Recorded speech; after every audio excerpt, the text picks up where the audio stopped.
What's up, guys? Just got over here to Brian's shop. We're going to readjust some things today. We got another race, hopefully on Sunday. The governor's orders have dropped to maximum gathering of 50 people. I mean, that could change at any time. So I think we're going to try to do it again, do another little cash days. So I've got a few things to do. I'm going to put the old Mickey Thompson Pros back on it. I've got to replot the suspension real fast. So once I get the suspension plotted, I'm going to go ahead and move a bar. Upper bar is going to come down at least one hole, possibly two holes. I don't know. I got to do the math on it. I want the anti-squat to be somewhere 150% or so. I think I'm going to go ahead also and put a little bit more weight in the trunk. That's what I used to have, a bunch of weight in the trunk. So I think I'm going to do that right now. Okay, so let's get started. We're going to get this thing over in the shop and work on it and try to get it faster for next week so Austin doesn't crack my teeth in again. It was fun. We had a good time. I'm glad he won. He's got a thing flying. But this week, he better be watching out, because we're gonna try to take him this week. I'll probably get beat again. Okay, so here we are messing with anti-squat again. Every time I measure this stuff, all my numbers are different. I mean, it's hard to get the numbers precise, I guess. When I just measured it, and I know precision is key, but it gets me close. This is what my numbers were for my no prep setup. So 81% anti-squat, 55 inches long, 8.5 high. If I move the upper bar down, so just this one, this is the upper bar on the body, the holes are separated by 3/4 of an inch. So if I move it from 15.625 to 14.875, is 3/4 inch, then this is what my anti-squat turns out to be. That's a drastic difference. I mean, huge, humongous. So that's where we're going to put it. So we're going to put it on this one right here. So we should get quite a bit of anti-squat. I did do the math too. If I move that down one more hole below that, it's like 209% anti-squat. Now Brian run in the past on his, he did run that high of an anti-squat, and it used to work decent on a really good prep track. But since we're still gonna be running moderate prep, I mean, that 145 ought to be about right. And I do have some adjustment here, so I can move, this is the lower control arm on the rear end, I can move that down a hole, and then I can, you know, play with all the numbers. So this is what we're going to do now. We're going to put the Pro brackets back on it. These are the ones I pulled off of it the other in November, I think it was, when I went to the Hoosiers. And these things were run for like, I had these things on for a year. You can see how they got still plenty of tread. And somebody mentioned earlier in one of my other videos that you can run the Pro Bracket Radials down to where there is no tread. And I think they're right. The Hoosiers, I think the sidewall just gives up just a little bit fast. I also put another 75 pounds in the trunk. So now we got 125 pounds in the trunk. So we're making a lot of changes. So changing the anti-squat, changing the tires, putting weight in the back. And then I'll do my regular suspension adjustments back here. I'll have the rebound probably from loose, probably about halfway is where I'll probably start. So the rebound will probably be on 8 clicks. So in the middle. Compression will probably be, I don't know, probably compression will probably end up being 14 clicks maybe. It's got 18 total. That way it can separate. So the tire can plant, body lifts up. I am going to leave full travel in the front at the moment. So we'll leave the front end fully traveled. It's got the 4 nuts on the top. Somebody mentioned in the video too, talking about ride height. I may end up, you know, jacking it up a little bit in the front. I don't know for sure yet. I mean, it's one of those things.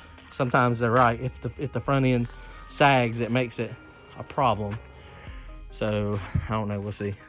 All right, so here we go. I'm gonna show you up under there real fast, and we'll make these changes.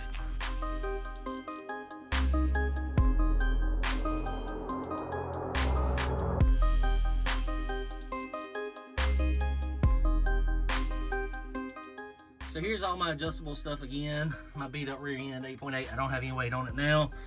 My lower brackets, homemade stuff. I got the side brackets from, these brackets I got from Jason Rigney. He was getting them done. I do have one adjustment up here at the very, very front. But the problem with that is it's 1 inch away. So that is a huge swing, you know, realistically. And then the upper bar, it's kind of dark up here. It's getting dark outside. but that's what I'm gonna change up here. I'm gonna just drop it down one hole. Can't really see it real good. All right, so here we go.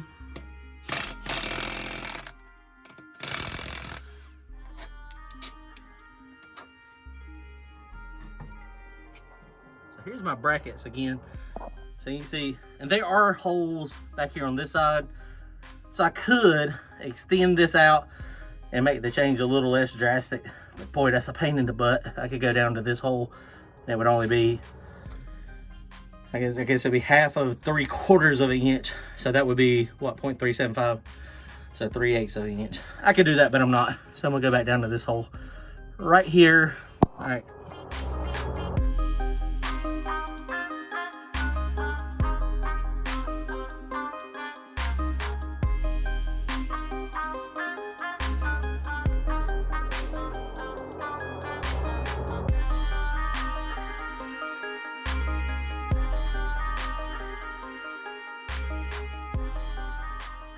So something to be very careful of, and it almost just happened to me. These tires have been sitting, these are my old ones from last year, so they were kind of sitting out and they got squashed. And this bead is imperative that it goes on the outside of that groove. And I don't know if you can see it back there, but it was kind of like halfway plopped over. It wasn't seating real good. If you try to tighten down the bead lock when it's like that, that is going to be a problem. So make sure you pay attention. Bead locks are easy, they're super easy to do, but you still have to pay attention.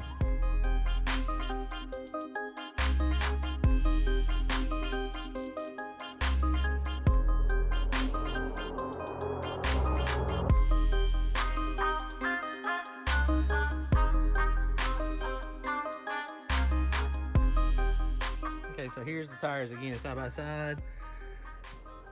You can see the Hoosier is a tad wider, but the most important thing that makes the Hoosier different is this sidewall. It's really stiff to about right there, about halfway, and then it goes completely soft all through the top, all through here, versus the Mickey Thompson, the Pro Bracket Radial. It is really, it's soft right there in this one little spot, and then it gets back hard again. So you got very stiff, but you can see, I mean, when I push on this one, that's pushing pretty moderately. That's about the same force. I mean, it is significantly softer, but on a very tight track, you know, that's not a good thing. But this thing, I mean, they're not down. I mean, they're getting down to the wear bars. I mean, there's not much left in them. I'll probably try to sell these used for maybe 75 or 100 bucks. And they'll probably be okay for a slower car, but for my car, it's just not working for right now.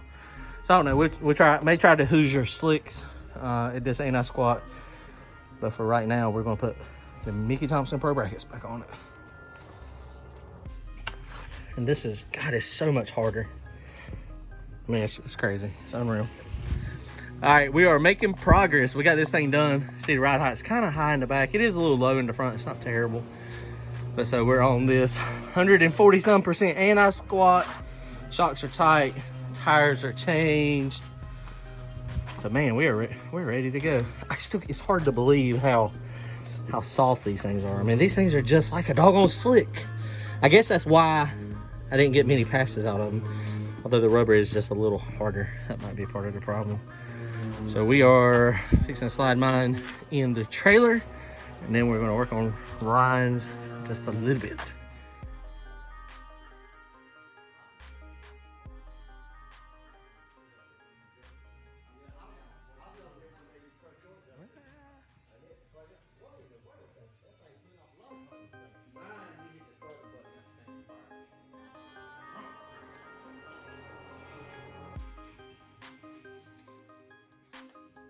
So Ryan's car has billet atomizer 500 pound/hour injectors. This is what it looks like when you get a piece of trash in one and it gets hung open. I think the fuel pressure was set on like 65 PSI, but it makes a mess. It really is crazy the amount of fuel that comes out of these things when they're hung open.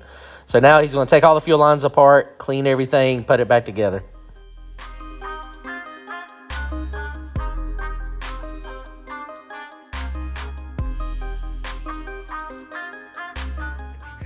Y'all comment, like, and subscribe.